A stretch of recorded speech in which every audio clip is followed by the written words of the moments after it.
검찰개혁 막겠다고 청와대 앞까지 몰려간 그들 속셈은 따로 있었습니다. 이재명 대통령의 한마디에 판이 뒤집히며 스튜디오까지 초토화된 그 대반전 지금 바로 공개합니다. 오늘 중요한 것은 이제 이재명 대통령이 시원하게 그냥 해버렸어요. 시원하게 해서 이걸 가지고 제가 말씀드렸지만 조갑제나 이제 저쪽은 아주 발악을 할 것 같습니다. 오늘 대통령이 이 지금 보안수사권 형사소송법 개정안에 대해서 어떻게 얘기를 했는지 한번 들어보시죠. 그 힘을 가진 공직자, 공적 권한을 가진 공직자들은 다른 사람에 대해서 우월한 그런 힘을 갖기 때문에 책임을 또 그만큼 져야 돼요. 권한이 큰 만큼 책임이 커지는 거거든요. 권한의 양과 책임의 양은 동일해야 되는 거예요. 근데 경찰이 지금 엄청난 권한을 갖게 됐단 말이에요. 예를 들면 수사 개시권, 수사 종결권까지, 그다음 강제 수사권까지. 과거에 검찰이 문제가 됐던 거는 그런 유명한 얘기가 있지 않습니까? 덮어서 벌고 만들어서 출세한다. 있는 사건 덮어주면서 돈 벌고 부정부패해서 없는 사건 만들어가지고 정치로 출세하더라. 그런 얘기가 있었잖아요. 이게 수사권, 기소권을 가지고 있으니까 기소를 목표로 수사를 조작을 하는 거죠. 실제 많이 했잖아요. 근데 이것 때문에 이제 검찰 개혁 논란이 촉발이 됐고 아예 수사 기소를 분리하자 타당하잖아요. 그래서 분리를 했어요. 근데 문제는 이제 경찰과 중수청, 그다음에 공수처 이 세 기관이 수사의 이제 최종 종결권까지 다 가지게 됐는데 일반 범죄에 대해서도 경찰이 수사 종결까지 다 할 수 있고 수사 개시도 다 할 수 있고 그렇게 돼서 권한이 엄청 커졌는데 그에 대한 상응하는 책임을 질 수 있냐 마음의 자세가 돼 있냐 다른 문제 같아요. 저도 변호사 오랜 세월 동안 했지만 검찰은 물론이고 경찰도 수사 못 믿겠더라고요. 내 입장에서. 저는 보통 개인 간의 분쟁이 민사 분쟁과 형사 분쟁이 동시에 발생하잖아요. 그래서 저는 절대 고소하지 못하게 전혀 다른 사건을 많이 만들어가지고 오더라고요. 법원은 경찰이나 검찰의 공적 결정을 일단 존중하다 보니까 제대로 된 재판이 아니라 왜곡되더라고요. 그래서 평생 아예 못하게 민사 분쟁과 관계되면 못하게 권장을 했는데 불신이 지금 상태에서도 완전히 해소된 건 아니에요. 저 개인적으로도. 개인의 감정이 중요한 건 아니지만 일반 국민들의 심정도 상당 정도 그런 측면이 있거든요. 그러면 이제 수사에 대한 종결권 이게 어떤 사건이라고 하는 게 암과는 격리 사건도 있지만 대개의 경우는 개인이나 회사나 무슨 법인이나 인생과 운명을 결정을 하는 경우가 많거든요. 심지어 가해자가 피해자 되고 피해자가 가해자 돼가지고 감옥 가고 막 돈 뺏기고 전재산 뺏기고 이런 경우도 있더라고요. 보니까. 그런 엄청난 권한을 가졌으니 그에 상응하는 책임을 져야 되는데 지금까지 예를 들면 수사에 관한 비리를 저질렀다 이러면 그냥 우리가 보기에는 경찰 자신들은 중징계다. 대통령이 오늘 국무회의에서 얘기한 것은 수사로 조작하고 장난치다가 검찰이 스스로 자초한 거 아니냐. 수사 기소 분리는 당연히 해야 되는 것이고 그 결과에 따라서 경찰에게 이제 수사 개시권과 종결권이 있기 때문에 그거는 또 경찰의 힘이 권한이 막강해지는 거니까 거기에 대해서 그런 막강해지는 권력에 대해서 통제하고 안전장치를 마련해야 된다. 그거는 계속 있던 얘기잖아요. 그건 당연한 얘기입니다. 그리고 사실은 우리 국민들이 경찰서에 갈 확률이 높지 검찰청에 갈 확률은 적죠. 국민들 입장에서 사소한 작은 범죄들 같은 경우에는. 근데 그런 부분에 대해서 안전장치를 마련해라 하는 것이고 무슨 이게 국회에서 막 헌법을 위반해가지고 말도 안 되는 위헌적인 법률을 만들지도 않았는데 무슨 거기다 거부권 행사를 하냐. 제2요구권입니다. 정확하게는. 다시 생각해라. 제2요구권. 국회로 돌려보내는 건데 위헌적인 법률이 아닐 바에야 제2요구권을 행사해서는 안 된다라는 견해도 피력을 했습니다. 그러니까 어떻게 보면 검찰이 각종 조작을 하다가 자초한 법안이다. 그냥 당연한 얘기죠. 여기에 대해서 많은 분들이 걱정을 좀 했잖아요. 거부권을 진짜 행사하는 거 아니야? 언론이 그렇게 걱정을 부추기는 겁니다. 조갑제나 이런 사람들 SBS 김태현의 정치쇼인가 이런 라디오에 계속 출연시켜가지고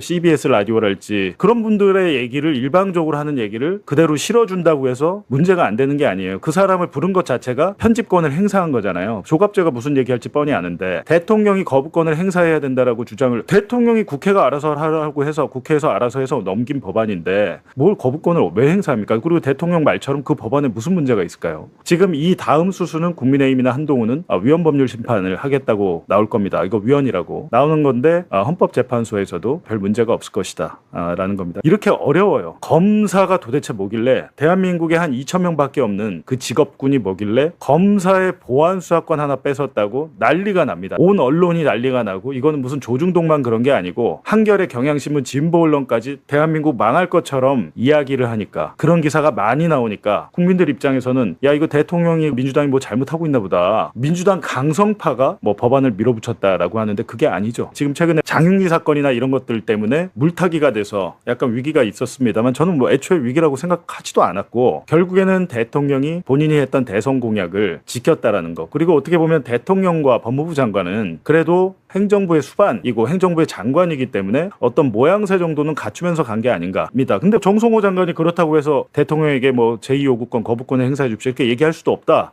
라고 한 거잖아요. 그러니까 정성호 장관은 남은 검찰청 지금 하위 법령이 190개가 있다고 하는데 190개를 수정을 해야 된답니다. 지금 할 일이 많으니까 2달 동안 다 할 수 있을지 모르겠습니다만 부지런히 해서 하면 좋을 것 같습니다. 이거 진작에 끝내놨으면 지금 이 상황에서 이것 때문에 갈등이 없어도 되는데 증시도 잘 나가다가 증시가 막 꺾이고 폭락하는 상황에서 지금 민주당 내부의 뭐 전당대회 분열의 싸움에 난리 나는 상황에서 형사소송법 개정안까지 또 갑자기 화두가 돼가지고 당 내부가 쪼개지고 지금 트리플 악재가 겹친 상황인데 질질 끈 탓이죠. 정성호 장관은 빛의 속도로 형사소송법이 개정됐다고 하는데 아니죠. 빛의 속도로 했으면 올해 초나 작년 말에 끝냈어야죠. 빨리 안 해가지고 지금 이 지경이 된 거거든요. 근데 거기에 대해서 일단 시행을 하면서 대통령의 말처럼 시행 전에도 계속해서 다듬어가면서 경찰을 제대로 견제하고 부패경찰, 사건 덮는 검찰, 무능 경찰에 대해서도 견제할 수 있는 방안을 해야 되는데 제가 하나 걱정되는 것은 아직까지 지금 그 변수가 나오진 않고 있는데 검사들과 수사관들이 검찰 수사관들이 손을 잡고 거리로 뛰쳐나올 경우 우리 전에 의대 증원할 때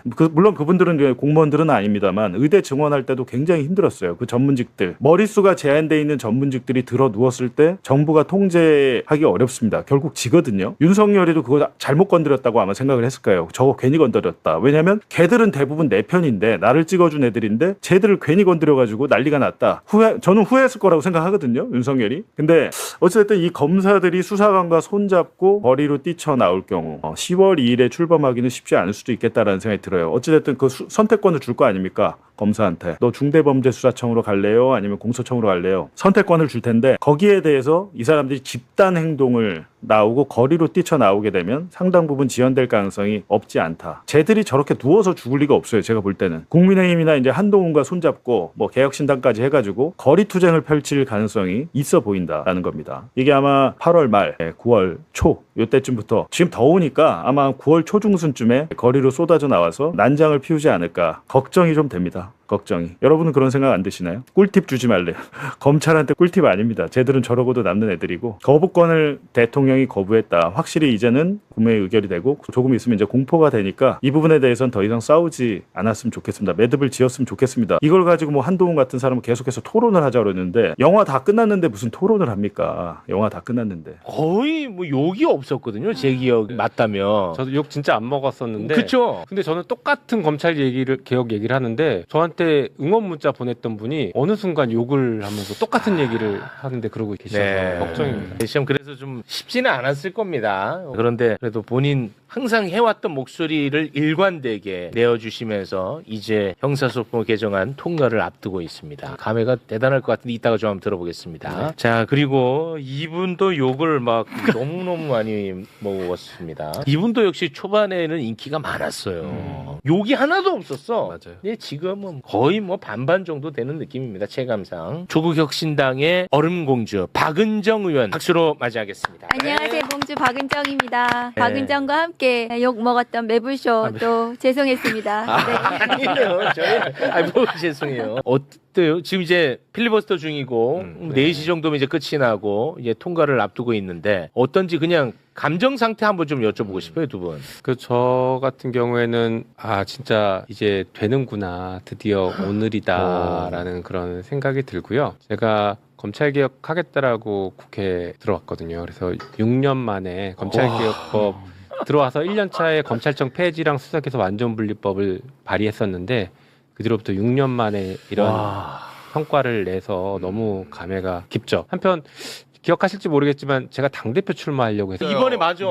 출마하려고 했다가 검찰개혁 자체가 형사소송법이 7월까지 끝내는 게 어려울 수도 있겠다 생각이 들어서 당대표 출마 포기하고 두 가지 약속드렸죠. 7월까지 형사소송법 끝내겠다. 그리고 수사기소 완전분리법으로 끝내겠다. 약속을 드렸는데 그 단기적인 약속도 지킬 수 있게 돼서 너무 기쁘게 생각합니다. 근데 또 마침 좀 뭐 공교롭게도 지지율도 잘 안 나오고.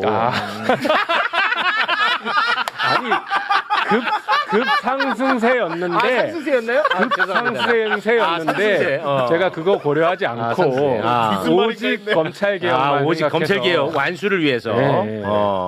제가 컷오프 통과하고 지금 본선 치르고 있었을 겁니다. 그래서 사실 당대표 출마자들, 후보자들 다 찾아뵈면서 맞아요. 이거를 또 다 약속을 이끌어냈습니다. 받아냈잖아. 보안 수사권 폐지에 대해서 약속을 받아내버린 거야. 폐지와 7월까지 끝내겠다. 이게 전당대회 이슈로 삼지 않고 그 전에 끝내겠다는 그렇지. 약속을 다 이끌어냈습니다. 그래서 그 혼란을 최소화하면서 지금 오늘까지 오게 된 내 결정적인 역할을 했다라고 지금 강력하게 주장을 하고 있습니다. 주장합니다. 인정해 주십시오. 엄청난 역할 하셨네. 그렇습니다. 진짜. 예. 근데 진정성 있어. 아니 근데 나는 김용민 의원이 6년 동안 이제 검찰개혁에 매진했던 분이에요. 네. 그럼 검찰개혁에 반대하는 분이 6년 전이나 5년 전이나 지금이나 김용민 의원을 비판하는 것은 그거는 괜찮아. 왜냐하면 이제 생각이 다른 거니까. 근데 지지했다가 갑자기 김용민 의원을 요즘 욕을 하니까 이거는 참 쉽지 않았을 것 같아요. 그렇죠. 이렇게 문자에 쭉 오는데 앞에는 응원 문자, 그럴 때 검찰개혁 되게 응원 슬퍼. 문자다가 이제 드디어 본색을 드러내냐부터 해서 여러 가지 오는데 좀 그렇죠. 마음은 아픈데 또 한편으로는 마음은 아파. 패턴들이 있더라고요. 김용민 법인이 네가 책임져라. 예. 요 얘기를 반복적으로 하시는데 지금도 그런 얘기 많습니다. 며칠 전에 우리 법무부 장관께서도 법사위 끝나고 저한테 똑같은 얘기를 하시더라고요. 깜짝 놀랐어요.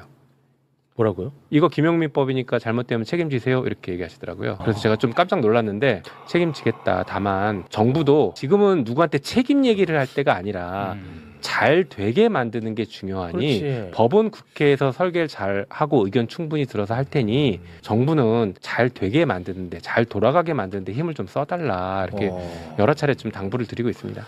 아니 근데 국회의원은요 법안 만들고 거기에 대해서 정치적으로 다 책임이 지게끔 되어 있어요. 당연하죠. 내가 지고 싶으면 지고 안 지고 싶으면 안 지는 건 아니야. 정치적 책임 다 지는 겁니다. 다 지게 되어 있어요. 네. 예. 정치적 책임을 지기 위해서 이 검찰개혁을 하는 거예요. 지지자들, 국민들께서 원하셔서요. 아무튼 정말 애 많이 쓰셨습니다. 지금도 계속해서 욕을 많이 먹고 있던데 일단 형사소송법 개정안 본격적인 내용에 앞서서 지금 또 얼마나 이게 시끄러운지 네. 그걸 잠깐 정리를 하고 네. 오늘 이제 통과되는 법안에 대한 이야기를 하는 게 좋을 것 같습니다. 오늘 이제 검찰개혁 마무리가 될 형사소송법 개정안이 본회의 통과를 앞두고 있는데 야당이 이재명 대통령 재판 지우기법이라고 난리를 치고 있고요. 모든 언론이 여기에 같이 함께하고 있고요. 민주당 패널들도 같이 공격하고 있습니다. 거기에 이름이 나오는 게 김용민, 박은정이에요. 니네들이 문제라고. 자, 그래서 우리 곽수산 씨가 이 상황을 내가 설명을 해드릴 테니까 보고 곽수산 씨가 솔직히 평가를 해주면 좋을 것 같아. 네. 편견 갖지 말고. 자, 그럼 도대체 무슨 일이냐? 갑자기 왜 이재명 재판 지우기법이지? 이상하잖아. 어떤 내용인지 일단 야당의 비판 목소리 들어보겠습니다. 이재명 한 사람 살리자고 4심제 대법관 증언 법 왜곡죄까지 만들고 공소청법에는 공소 취소할 수 있는 조항까지 집어넣어놓고 어제 보안수사권 폐지한다면서 형사소송법 개정할 때는 그도 못 믿어왔는지 판사로 하여금 이재명 공소기각 판결하라고 말도 안 되는 조항을 하나 끼워 넣습니다. 중대한 위법 수사, 소추 재량권을 현저히 일탈한 경우에 법원이 공소기각 판결을 할 수 있게 명시해 놓았습니다. 즉 이재명 대통령 범죄 재판을 취소하기 위해 공소취소 특검 시즌2 공소기각 법원을 설치하겠다는 것입니다. 공소 취소 단어는 많이 들었잖아. 공소 취소 많이 들었죠. 공소 취소는 뭐냐? 검찰이 공소를 무효화시키기 위해서 공소를 그냥 취소해버리는 거야. 검찰이. 검찰에서. 됐죠? 네. 그럼 공소 기각은 뭐냐? 이 공소가 잘못됐다고 판사가 판단해서 이 공소를 무효화시키는 거야. 판사가. 오케이. 그거 공소 기각이야. 소기각. 그런데 이 공소 기각과 관련해 가지고는 지금 현행법 형사소송법에도 이러한 경우에는 판사가 공소를 기각하게끔 법으로 되어 있어. 그거 잠깐 소개 부탁드립니다. 첫 번째는 피고인에 대하여 재판권이 없을 때, 그리고 공소 제기의 절차가 법률의 규정을 위반해서 무효일 때, 그리고 공소가 제기된 사건에 대하여 다시 공소가 제기됐을 때, 새 329조를 위반해서 공소가 제기됐을 때, 고소가 있어야 공소를 제기할 수 있는 사건에서 고소가 취소됐을 때, 그리고 마지막으로 피해자의 명시한 의사에 반하여 공소를 제기할 수 없는 사건에서 처벌을 원하지 아니하는 의사 표시를 하거나 처벌을 원하는 의사 표시를 철회했을 때 이렇게 네. 6개 항에 대해서는 요러요러한 경우에는 판사가 공소를 기각하게끔 현행법에 되어 있습니다. 네. 근데 여기에다가 이번에 새롭게 2가지 내용을 추가를 시킨 거야. 여기에다가 그걸 소개해 주시죠. 중대한 위법 수사에 의해서 공소가 제기됐을 때 이게 추가가 됐고요. 또 하나는 검사의 소추 대량권을 현저히 일탈해서 공소가 제기됐을 때. 곽수산 씨. 네? 자, 요 개주 띄워주시고. 중대한 위법 수사를 통해서 기소되고 공소가 유지돼. 그럼 판사가 그걸 알았어. 그럼 공소 기각해야 되지 않겠어? 당연한 거 아니에요, 근데? 너무 당연하지 사실은. 네. 아니 잘못된 거를 그럼 공소를 기각해야지. 근데 이를 두고 민주당 패널들도 김용민, 박은정이 이 일을 왜 자꾸 그르치냐. 가만히 있으면 될 텐데라고 엄청나게 비판을 하고 있습니다. 거의 대부분의 언론도 다 그렇고요. 부연을 부탁드립니다. 일단 다 틀린 얘기고요. 정점식 원내대표는 저렇게 얘기하니까 동료 의원한테 멱살 잡히는 겁니다. 아니, 멱살 잡는 건 옳지 않아. 멱살 잡는 건 옳지 않아.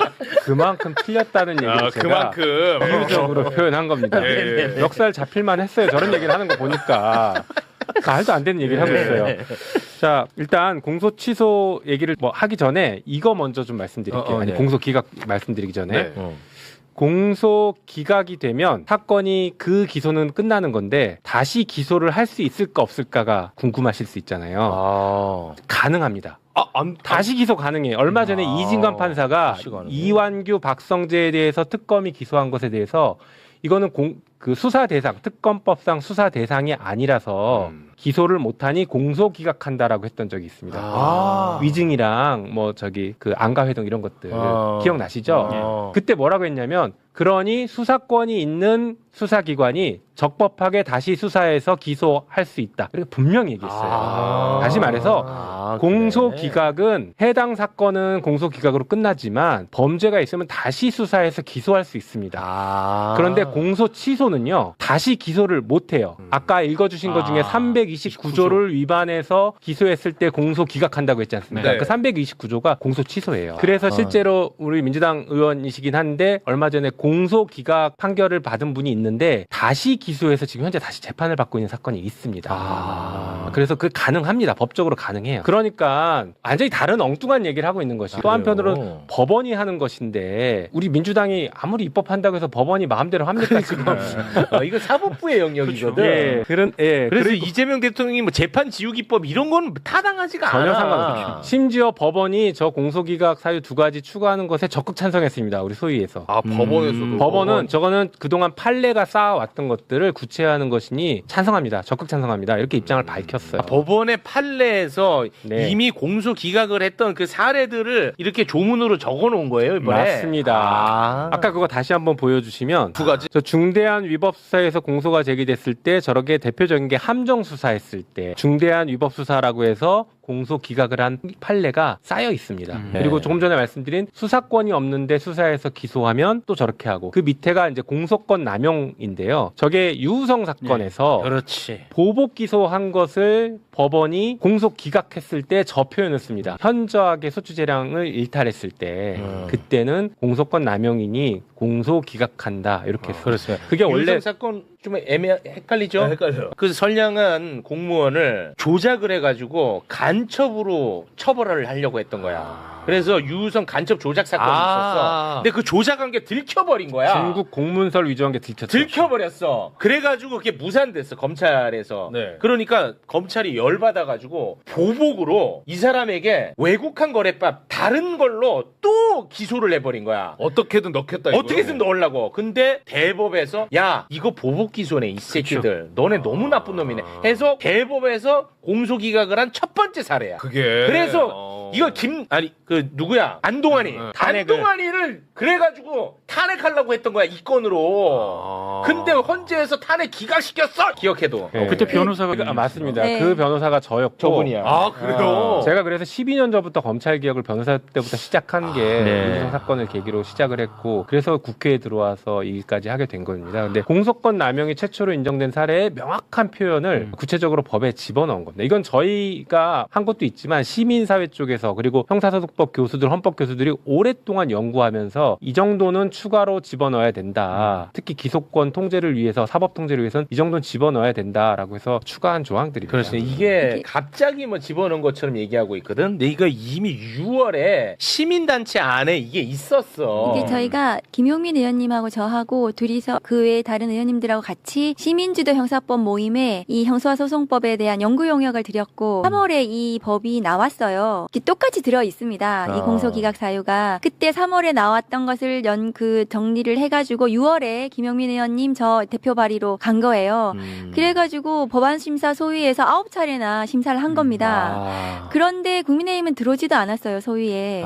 들어오지도 않았는데, 최근에 이제 조선일보 등 보수 언론을 비롯해서 이 법안을 심사도 하지 않은 막판에 기습적으로 갑자기 이것이 됐다. 이렇게 처음에 막 언론에 나오기 시작해서. 이재명 대통령을 위해서. 네, 맞습니다. 그 민주당이 넣은 거다. 이렇게 그 언론에서 기사화했고, 그 국민의힘하고 지금 다 따라서 하고 있는데, 그게 아니고 이미 3월에 저희가 용역을 해가지고 나온 법이고, 수차례 법안심사 소위에서 심사를 했고, 최종적으로 들어간 아니고, 김용민 의원님 말씀하셨다시피 대법원 판례로 이미 다 이것이 인정된 부분을 조문화시킨 것에 불과해요. 그게 너무 당연한 게 들어가 있는 거죠. 했어야 하는 걸 한 거야. 그래서 법원 행정처장님도 이것에 대해서 적극적으로 동감하는 의사표시를 했어요. 그 법안 소위에 와가지고. 네. 그러니까 아무 문제가 없었던 건데 아마 제가 보기에는 이번 새로운 형사소송법에 꼬투리 잡을 게 없는 거예요. 아무리 봐도. 그러니까 이거 하나 가지고 지금 연결시켜가지고 계속해서 지금 문제를 삼고 있는데 그것이 아니다. 네. 아니 근데 국민의힘 무슨 언론이 중요한 게 아니고 김용민 의원님 민주당 의원님이잖아요. 네. 민주당 패널들이 다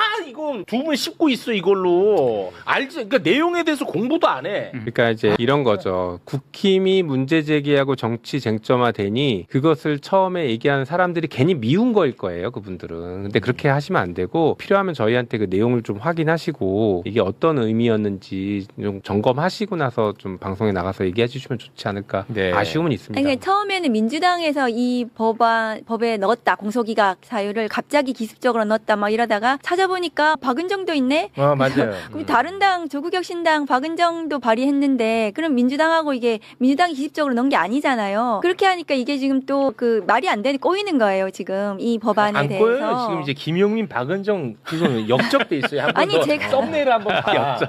궁금한데요? 다 김용민 박은정으로 다 지금 새로운 연결돼 있어요. 형사소송법이 마음에 들지 않는 겁니다. 근데 그분들은. 지금 방금 말씀하신 것처럼 국민의힘 그리고 보수 언론 일부 우리 당 패널도 그렇게 하고 있다고는 하지만 그 흐름을 보면 이게 기득권 카르텔이 그만큼 공고한 겁니다. 사실 이 맞습니다. 검찰개혁법은 단순히 권력기관 하나에 대한 개혁법이 아니라 이 오랫동안 이어졌던 기득권 카르텔 해체 신호탄이거든요. 이제 검찰개혁 해서 해체의 신호탄 쏘고 그 다음에 다른 기득권들도 다 개혁할 겁니다.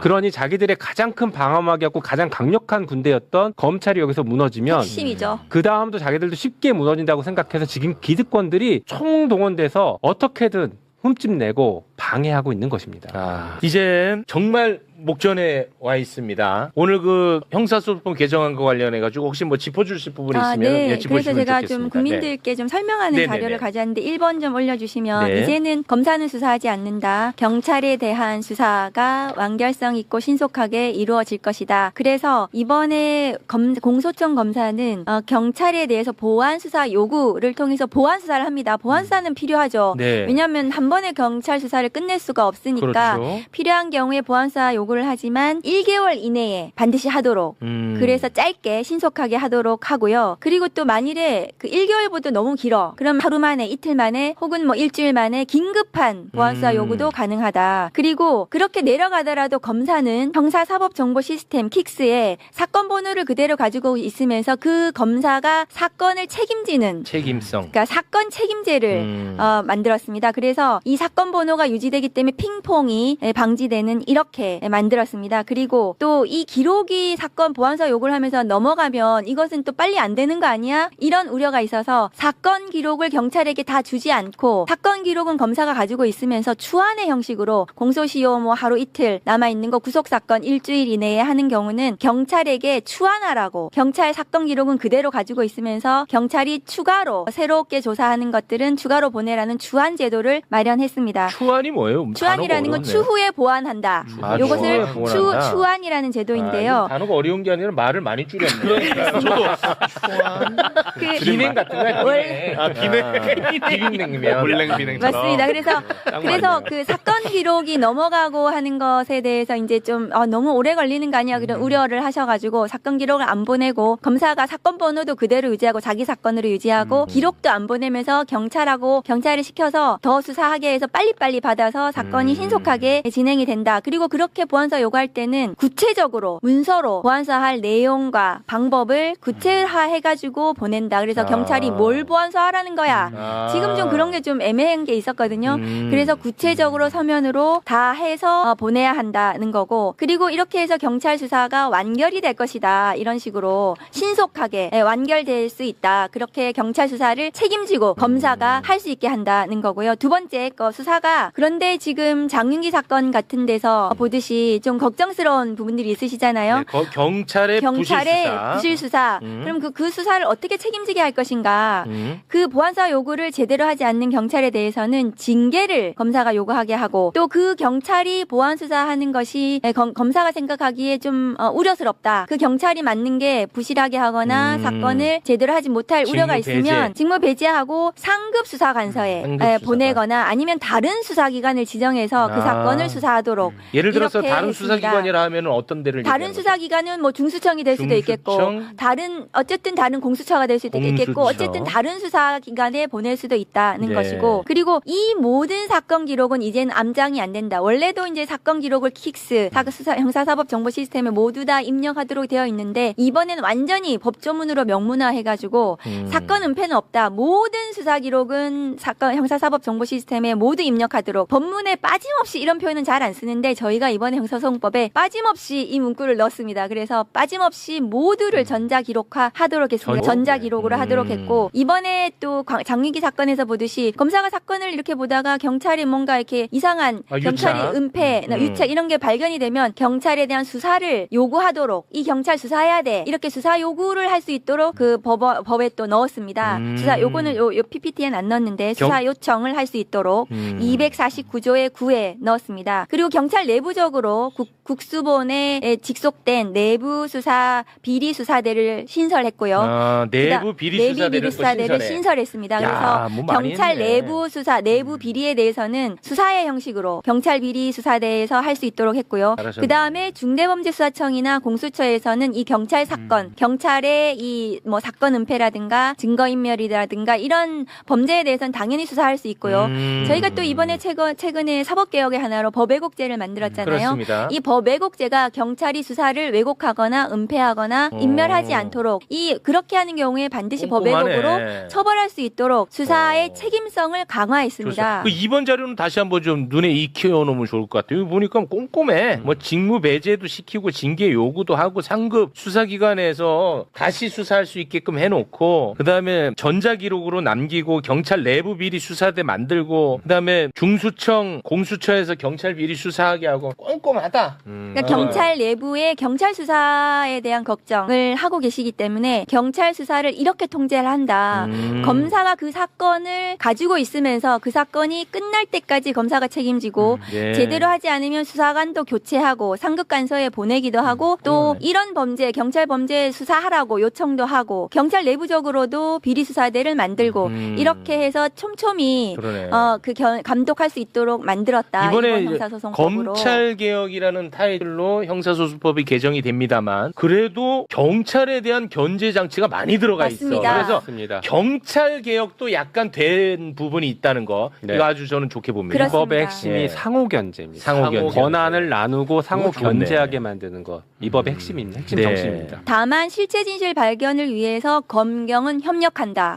협력의 그래서 의무. 보안 수사 요구를 하고 그 보안 수사의 충실, 완결성을 기하기 위해서 검경이 서로 사전에 보안 수사가 끝나면 사전에 협의하도록 그렇게도 만들어놨습니다. 그래서 이 정도 수사하면은 충분한지 검사가 오케이 해서 기소할 수 있도록 그렇게 만들어놨습니다. 네. 그리고 마지막으로 우리 이제 피해자 고소인 고발인 피해자들의 권리를 보호하기 위한 부분이 좀 부족하지 않나 이런 우려들이 그런 있어서 지적이 있었죠. 세 번째 제가 만들어 온 걸 보여드리면 우선 수사 중에 수사 개시를 하고 수사 중에 그럼 피해자는 피해자는 어떤 권리를 가지게 되는가 이걸 신설했습니다. 이것을 법령 위반이나 인권 침해 현저한 수사권 남용에 대해서는 시정 조치 요구 이건 검사에게 신고할 수 있습니다. 피해자가. 아, 검사에게. 그 경찰의 이 잘못에 대해서 검사에게 신고하고 또 피해자가 생각하기에 이 경찰이 한 6개월 이상 수사가 제대로 진행이 안 된다. 혹은 뭐 압수수색을 제대로 안 한다. 그리고 내 권리를 침해한다. 이런 그리고 위법하고 부당하게 수사를 하는 것 같다라고 생각이 들면은 네. 경찰에 대해서 반드시 이의 제기를 할 수 있도록 경찰에게? 경찰에게 네, 이의 제기를 해서 그 수사관서의 장에게 경찰에게 이의 제기해서 그 수사가 제대로 만약 그러면 수사관을 교체하거나 아니면 다른 데 보내거나 이렇게 시정할 수 있도록 하는 것을 수사 중에 피해자의 권리를 신설했습니다. 그 이의제기 제도가 있다는 사실을 모를 것 같은데 이건 고지를 해주나요? 그것은 경찰 수사 과정에서 아마 고지를 해줘야 될 거고요. 이거 고지해줘야 그것은 돼. 당연히 매뉴얼로 고지 그렇게 의무들을 많이 할 겁니다. 아, 네. 그래요? 할 것입니다. 그리고 만일 이렇게 수사를 쭉 하다가 이 사건은 수사가 죄가 되지 않는다, 불송치 않은 경우에도 저희가 이 피해자나 고소인 고발인들이 이의 신청을 할 수 있도록 할 수 있는데 그 이의 신청은 불송치 결정문 뒤에다가 이의 신청서를 아예 붙여가지고 그래서 거기다가 이렇게 서명하고 해서 접수만 하면 이의 신청이 돼서 검사에게 그 사건이 그대로 갑니다. 주의 이의 신청을 좋네. 하면 이의 신청을 하기만 하면 근데 그동안은 이의 신청서가 없으니까 이의 신청 제도 자체를 모르고 그렇겠죠. 그래서 피해자나 고소인들이 그 이의 신청을 못하는 경우가 꽤 많았다고 해요. 제도가 있는데도 불구하고 그러면 우리 서영교 법사위원장님께서 그러면 불소 결정을 통지할 때 뒤에다가 붙여가지고 이의 신청서 서식을 붙여서 고소인이나 피해자한테 드리면 그러면 거기 서명해가지고 그 경찰에 접수하면 그 기록이 그대로 검사에게 송치가 되는 이렇게 제도를 바꿨습니다. 이건 진짜 잘했다. 내가 피해자야. 내가 고소를 했어. 그런데 이놈 이거 처벌 세게 받아야 돼. 기다리고 있는데 불송치가 날라와. 나에게. 그럼 열받을 거 아니야. 저 역시 고소하신 거 불송치입니다. 불송치됐습니다. 근데 뒤에 이의 신청서가 있어. 같이. 내가 열받아? 그럼 이의 신청하는 거야. 그럼 이게 검찰로 간다는 거죠. 바로 그 모든 사건 기록이 사건 자체가 검찰에 갑니다. 잘했다 이거. 검사가 모두 다 들여다볼 수 있습니다. 그리고 그런 경우에 그 피해자나 고소인들이 근데 왜 불송치를 했는지 나 사건 기록을 좀 보고 싶어. 네네네. 누구를 조사했고 누가 나한테 거짓말을 했는지 알고 싶다고 하는 경우에 열람 등사를 할 수 있도록 했습니다. 야, 잘했다. 수사관계 기록을 모두 다 열람 등사 신청을 해서 잘했네. 그래서 이의 신청을 할 때 꼼꼼하게 누가 무슨 거짓말했고 검사에게 그렇게 이의 신청할 수 있도록 열람 등사 신청권도 신설했습니다. 잘했다. 그 피해자들이 계속 요구하던 거였고요. 그리고 그러면 검사가 사건 기록을 쭉 보잖아요. 이 송치된 사건에 대해서 불송치됐지만 이의 신청해서 사건이 왔으니까 네네네. 검사가 이렇게 쭉 보다가 이건 재수사해야 돼. 이거는 다시 조사해야 돼. 이렇게 해서 재수사 요구를 할 거 아니에요, 경찰에게. 네. 그러면 고소인에게 재수사했다는 것을 통지하도록. 이렇게 재수사했습니다. 기다려보세요. 조금만 기다려보세요. 잘했다. 이렇게. 그렇게 재수사 사실을 통지할 수 있도록 그것도 넣었고요. 그런 경우에 피해자나 고소인 입장에서 그래도 경찰은 좀 말을 좀 못 알아듣는 것 같던데 검사를 좀 만나고 싶어 하면은 검사에게 면담 신청을 하고 검사는 피해자나 고소인 만나서 사실 확인을 할 수 있도록 또 넣었습니다. 그래서 불송치 사건도 그렇게 피해자가 권리가 좀 충실하게 보장이 될 수 있도록 과정마다 저희들이 장치를 넣었습니다. 너무 잘했네. 그리고 기소하는 경우에 기소 의견으로 송치하는 경우에도 검사는 3개월 이내에 이 사건을 기소를 해야 되고요. 그리고 혹시 그 기소하는 사건에 대해서 기소 의견으로 송치한 사건에 대해서 불기소하는 경우에는 재정 신청을 할 수 있는데 그 재정 신청권자가 이전에는 고소인이었다가 이번엔 고발인까지 조금 더 확대했습니다. 그래서 재정 신청으로 권리 구제를 받을 수 있는 피해자나 그 관계인이 더 많을 수 있도록 근데 여기 이제 더 확대했습니다. 고발인에게 확대된 것은 이게 제한적인 범죄에 한해서예요. 그렇습니다. 제한적으로 정치적인 거론이 가면 골치 아파. 너무 많이 고발인이 재정 신청을 하게 되면은 그러면 나 고발 많이 당하잖아. 맞아. 나한테 이거는 뭐 무혐의 처분했습니다 했는데 그놈이 나 괴롭히기 위해서 고발한 거거든. 그렇습니다. 그럼 또 해. 그게 이거 안 돼요. 그게 뭐 특정한 사건뿐만이 아니라 많은 국민들이 피의자로 오랫동안 수사기관이나 재판기관에서 피의자의 신분으로 가지고 있는 것은 굉장히 불이익하거든요. 그렇습니다. 그래서 그런 부분은 배제하고 다만 잘하셨다. 사회적 약자 대상 범죄 그렇지. 그 피해자들이 자기 의견을 제대로 좀 이렇게 호소할 수 없는 이런 피해자들에 대해서 한해서 잘하셨다. 고발 제3자 고발이라 하더라도 재정 신청까지 확대해서 재정 신청이라 법원에서 볼 수 있도록 하면 했습니다. 법원에다가 이 사건 다시 봐달라는 그렇습니다. 거죠? 네. 법원에 판사가 보는 거고요. 아까 말씀드린 불송치 사건의 이의 신청은 검사가 그 그렇지. 사건을 보는 것입니다. 그러니까 법률가인 검사와 판사가 피해자들을 더 볼 수 있도록 사건을 더 확대해서 볼 수 있도록 하는 장치를 촘촘히 넣었다는 말씀드리고 이런 사건에 기소 의견으로 송치한 사건에 대해서도 경찰에서 증거 조사를 했지만 좀 더 그 검사에게 하고 싶은 말이 있을 거 아니에요. 네네. 피해자가 네. 재판이나 이런 것도 좀 이렇게 해줬으면 좋겠어요. 혹은 뭐 피의자가 이런 거짓말을 하는데 이런 나중에 재판할 때 이런 부분을 조금 더 신경 써주세요. 이렇게 하고 싶은 때는 검사에게 면담 신청을 해서 검사가 피해자를 직접 면담하고 사실관계를 또 확인할 수 있도록 아유, 하는 네. 그런 제도도 또 신설했습니다. 네. 그리고 이 모든 사건 수사와 재판 과정에 특정 강력범죄 피해자 그러니까 살인이라든가 성폭력이라든가 기타 아까 사회적 약자 대상 범죄 그 중에서 강력범죄 피해자들에 대해서는 국선 변호사를 모두 다 그 국가에서 지정해서 이 변호사들의 도움을 받을 수 있도록 아까 이의 신청이라든가 재정 신청이라든가 이 모든 과정에서 국선 변호사들이 모든 범죄는 아니고 그 강력범죄 피해자들에 네네. 대해서는 국선 변호사가 국가가 피해자들을 도와줄 수 있도록 하는 요 제도는 서영교 법사위원장이 이전에 법을 만드셔서 이게 통과된 법입니다. 그런데 이걸 잘 모르고 계셔가지고 이 수사와 재판 과정에서 피해자들이 국가의 도움을 받을 수 있다는 것을 조금 알려드리려고 요거는 너무 준비해 오늘 왔습니다. 진짜 소중한 시간이다. 너무 촘촘하게 너무 잘하셨습니다. 그러니까 저희가 상당히 오랫동안 수기했고 많은 사람들을 만나서 간담회를 하면서 너무 잘했는데. 의견을 듣고 이렇게 법을 만들었는데 국민의힘 한 번도 안 들어왔다가 마지막에 공소기각 갖고 저러고 있으니 역살 잡힐만 하다는 얘기를 하는 겁니다. 진짜로. 의원님 폭력은 안 됩니다. 네. 궁금한 거 하나만 여쭤봐도 야 물어봐. 네. 야, 다 해소하는 게 좋아. 요 3번 보면은 아까 첫 번째 수사 개시와 또 수사 중에 시정 조치 요구 신청 요건 이제 검사에게 할 수 있다는 거잖아요. 네, 그렇습니다. 검사에게. 근데 이의 제기는 경찰이 이렇게 부당한 수사를 하는 것 같아서 이의 제기를 하면은 그 경찰 위에 그렇습니다. 장에게 근데 만약에 그 장이 같은 식구라고 이렇게 안 받아주면 어떡해요?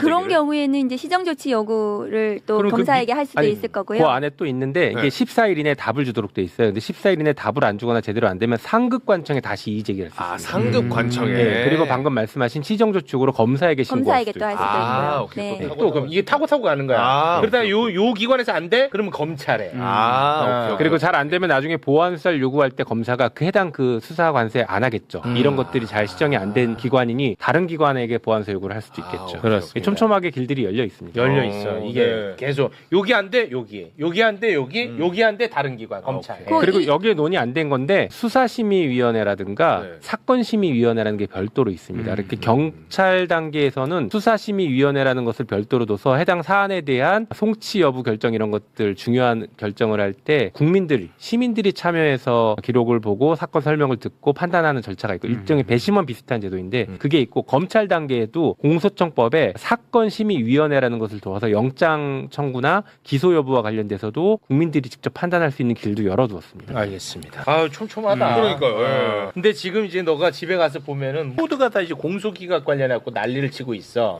너가 보면 알 거야. 근데 들어보니까 문제될 게 하나도 없지. 사법부에서도 이걸 동의했다잖아. 법원 행정처장님께서 맨 마지막에 이렇게 말씀하셨어요. 좋은 법을 만들어 주셔서 감사하다. 이렇게 말씀하셨습니다. 법사위 전체 회의 때 마지막 이렇게 왜냐 판례를 근거로 해서 조문을 넣었을 뿐이니까. 맞죠? 공소기각도 맞습니다. 그렇고 형사소송법 전체에 대해서 법원 행정처에서는 좋은 법을 만들어 주셔서 감사하다. 이렇게 말씀하셨습니다. 고맙습니다. 근데 뭐 보수 언론들이 그러는 거는 이해를 하겠는데 흔히 말해서 이제 경향이나 한겨레 이런 쪽에서는 좀 꼼꼼하게 평가를 해볼 수 있지 않나라고 생각을 했거든요. 네. 근데 오늘 뭐 기사나 사설을 보면서 약간 어이없었던 게 네. 왜 오해 다들 짓을 하냐. 다들 짓을 다 하냐. 그거야. 약간 이런 취지로 그러니까 다 그렇게 한다니까. 나는 아니, 그게 이건 뭐냐 이건 대체. 네. 공부도 안 하고 그렇게 한다니까. 근데 이 법이 오픈된 게 3월이거든요. 네. 그러니까 그때부터 뭐 문제 제기를 했으면 저희가 이렇게 또 반박도 하고 이렇게 해가지고 합의를 뭐 이렇게 좀 논의했을 텐데 전혀 그러지 않다가 예. 갑자기 이제 와서 그렇습니다. 다 끝났는데 네. 문제 제기를 하는 것은 그냥 저는 꼬투리 잡는 거라고 근데 생각합니다. 저게 뭐 새로운 거를 집어넣은 것처럼 뭐 이렇게 얘기하는데 사실 아까 말씀드렸던 것처럼 원래 327조 2호에 따라서 원래 공소기각을 하던 것들을 법원의 판례에 쌓여 있던 것들을 저희가 명문화시켜서 판사나 검사들이 앞으로 직무집행할 때 이런 부분을 더 신경 써야 된다 이렇게 알려주는 그런 의미를 갖거든요. 그렇습니다. 새로운 걸 한 게 아니에요. 그렇습니다. 네. 근데 사실은 그동안 이제 수사권 가지고 너무나 계속 그 1년 동안 그 논쟁을 했는데 사실상 검찰권이라는 것이 기소권과 영장 청구권도 막강하거든요. 맞습니다. 네. 검찰개혁의 중요 쟁점이 영장 청구권을 어떻게 통제하고 기소권, 그러니까 김건희 아무렇게나 불기소해주는 그 기소권을 어떻게 통제할 맞아요. 것인가의 문제인데 저희가 영장 청구, 영장과 관련해서는 그 압수수색 사전신문제라든가 아니면 조건부 구속이라든가 이런 여러 가지 쟁점들을 논의했고요. 그 다음에 기소권 남용과 관련해서 지금 이제 말씀하시는 그 공소기각이라든가 아니면은 또 공소심의위원회라는 것을 또 논의했습니다. 그러니까 저희가 법사위에서 논의한 영장 청구권, 기소권, 수사권 전체적인 검찰권 남용에 대한 중요 쟁점 중에 하나가 그 공소기각, 기소권 남용에 대한 통제 방안 중에 하나였지 저희가 그 부분만 뭐 특별히 더 넣은 것이 아니다는 네. 말씀을 드려요. 솔직히 뭐 이 자리에서 할 말은 아닌데 이 공소기각 이 사실은 조금 더 강화시켜야 돼. 예를 들어서 그지같이 나를 보복하기 위해서 기소했어 검찰이.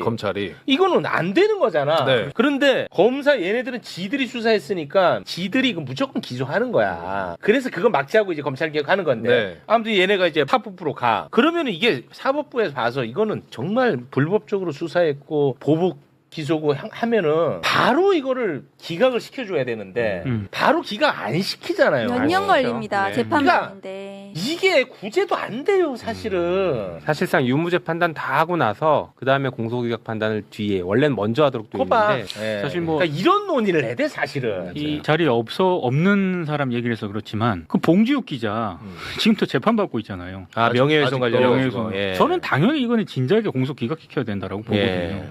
그건 뭐 본인이 알아서 해요. 자, 이제 두 분은 국회에 가서 이제 표결에 참여를 하십니다. 아유.